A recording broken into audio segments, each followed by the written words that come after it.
welcome back to the channel. Today I want to talk about hang on the back filters and why they are a very efficient way to filter your aquariums and the pros and cons to having one. Now in my fish room, every single fish tank that I have has at least a hang on the back filter, if not running more than one. Now I only run more than one hang on the back filter on the tanks that are usually overstocked, such as my 150 gallon behind me. Now, hang on the back filters are exactly what they sound like. They are a filter that hangs on the back of an aquarium and takes water from the inside of the aquarium, runs it through their filter media, and then returns it back to it. Now, they come in two different types of variants, I guess. There is the kinds that have the motor mounted inside the aquarium in the water where your fish is actually living in. And then you have the aquarium, the hang on back filters that have the motor inside the basket. Now the only difference between the two hang on back filter types is the ones inside that has the motor placed inside the aquarium are usually a little bit quieter, and they also can prime themselves. Now a aquarium filter that has the motor mounted in the basket, which is outside the aquarium, has a little bit louder, but they're not going to be loud enough to where it's going to make or break it for you. But if you have to prime them to get the water to flow through them instead of just having to plug it in. The hang on back filters are very, very simple to set up. All you have to do is take them out of the box. And what I like to do is I personally like to rinse off the filters just to get any dust or anything that's been sitting inside the filter out before putting it into your aquarium. But all you gotta do is take it out of the box, assemble it using the instructions, and place it on the back of your aquarium.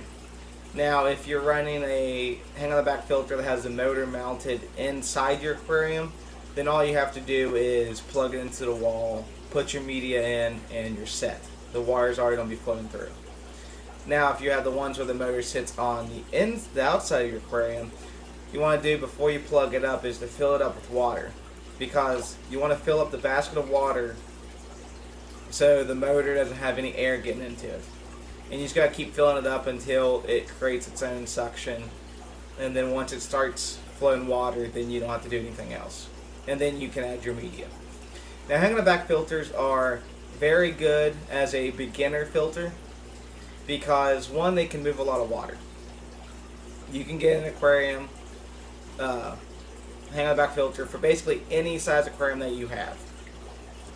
So if you have a 75 gallon and you have full things, you want to be able to flow the water through it about 5 to 10 times per hour.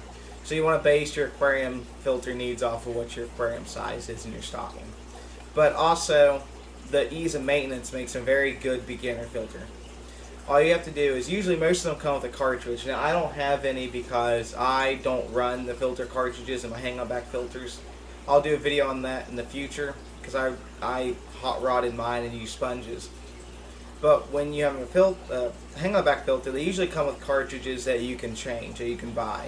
And they're usually carbon infused, like filter pads. Now the filter pads do a really good job of mechanical filtration, and they have a little bit of carbon to help take out like tannins, organics in the water, or medication that you've used.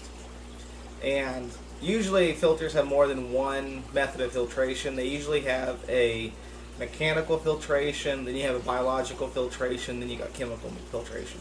Usually every hang on the back filter has all three of those. Now what you want to do is, when it comes time to maintenance your filter, it's just as simple as opening up the lid to your aquarium, taking out that filter cartridge, and replace it with a fresh new one. That's all you have to do. And that makes it really easy, mess free, and very quick. You can change a filter cartridge within like seconds, opposed to taking a sponge filter and putting it in a bag inside your aquarium, rinsing it out so it gets clear water coming through it, and then sticking it back in. So hang on back filters are really good for that.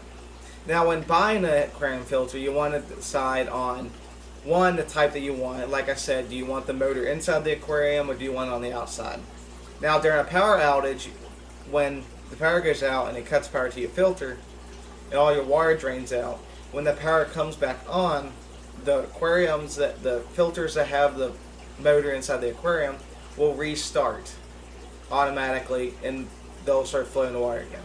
Whereas in most cases, at least with me, when the filter that has the motor on the outside of the aquarium power goes out, it doesn't start back up until I put water back into it. So if you want to make sure that your fish have constant filtration in the case of a power outage when it comes back and you're not home, having the motor inside the aquarium will allow you to have that ease of comfort that your fish has filtration running. And also, if you run a filter without water, you have a chance to burn the motor up and you have to replace that. Now, another thing to think about is adjustability.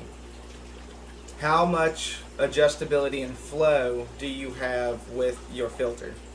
Some filters come with no adjustability to their flow, like the aquariums. I know the Quiet Flow series. That's the ones I generally have, but they don't have an adjustability to how much gallons per hour they flow. The only way you can adjust that is by restricting the amount of water getting to it, either using a pre-filter sponge or putting the basket full of media. Now other filters have one adjustability, and if it's like the Seachem tidal filters, they have two adjustability to where how much water they suck in versus how much water they are putting out. Having that allows you to maximize the flow for your aquarium needs. Let's say you have a large tank and you need a big filter, but the fish inside there are fish that prefer to have slow moving water. You want to make sure you have a filter that you can adjust to have a slow flow, but still has the big basket media for all your filtration needs, instead of having one constant speed. Or maybe you need a lot of filtration in your tank and you can turn it up and out for more flow. Another thing to also keep in mind is the amount of space your tank has to sit off the wall. Because if you're running a hang on the back filter, the basket of the filter is actually sitting behind your tank. So when you go to put your tank against the wall, how far you can stand it being off the wall is how thick you can allow it to have your filter. Because some hang on the back filters are very narrow in their basket, but they're very deep. So your aquarium sits closer to the wall, whereas others have a much more shallow basket, but is much wider, so they stick off the aquarium further. So depending on how far you want your aquarium to sit off the wall determines your basket size of your filter. Now, in some cases, filters come with sponges. I think the Seachem Tidal one and the Aqua Clear 110, they come with a sponge. And that's really nice because when you need to clean it, you just take the sponge out, you rinse it in aquarium water or underneath your tap water, whichever way you prefer, and then you stick it back in. Now, the cons to having a hang on the back filter. My main con for an aquarium filter is, well, there's two. If you don't maintenance your filters enough, they can get backed up. And if they get backed up, then water can potentially overflow outside of the box into your floor. And then that could lead to just time it takes to clean, or the amount of how much of the floor you have to replace because it got damaged from water. The other con is that they can also get very costly to maintain. Before, when I was doing when I was in a different place, I had 20 or so fish tanks running. They were all full of fish, and they were running 1 to 2 hang on the back filters in each one. Well, the load that I had, and to keep the tanks looking clean, I had to change those filter pads like once a week. So when you buy a filter pack, let's say a 6-pack for $20, and it only lasts you a week, the bill can add up quite quickly. So that's one of the cons that you might have to think about. Now, if you're only running one fish tank, and you only have to change your pad once your media once every 2 weeks or maybe once a month, then it wouldn't be that bad for you to replace, and it won't cost that much. It'll just be really easy. But when you start looking at more fish tanks that have hang on the back filters, the more the cost is going to elevate. Also, another con to having a hang on back filter is that when you remove that filter cartridge to replace it with a new one, you lose a big portion of your your bacteria, your beneficial bacteria that helps keep your aquarium safe for your fish to live in. Because when you have that filter that's been in there for, say, a month, and it's seeded with bacteria, and you take that out, and you put a new one in, you just got rid of all of those bacteria, and very well could have restarted the cycle in your aquarium. That's why if you do, let's say, a water change, and then you maintenance your filter, and then you test it and you notice that you have some nitrites or a little bit of ammonia spike, it might not be from anything happening inside the fish tank. It just might be from you replacing all of your bacteria in your aquarium filter for a new one, and it's going to take time for that to redo. You can offset that by having 2 aquarium filters running on your aquarium. That way they can have you can replace one 2 weeks from now, and the other one can stay running.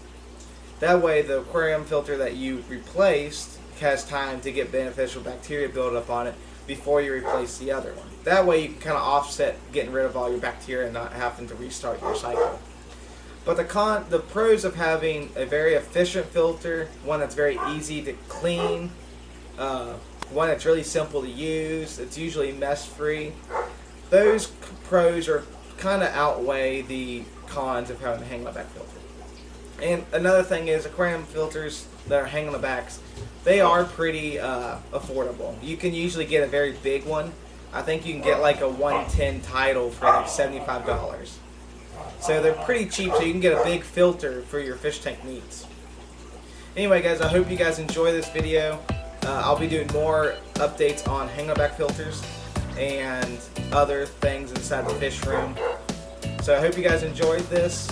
As always guys, stay safe, keep keeping fish, and I'll see you next time.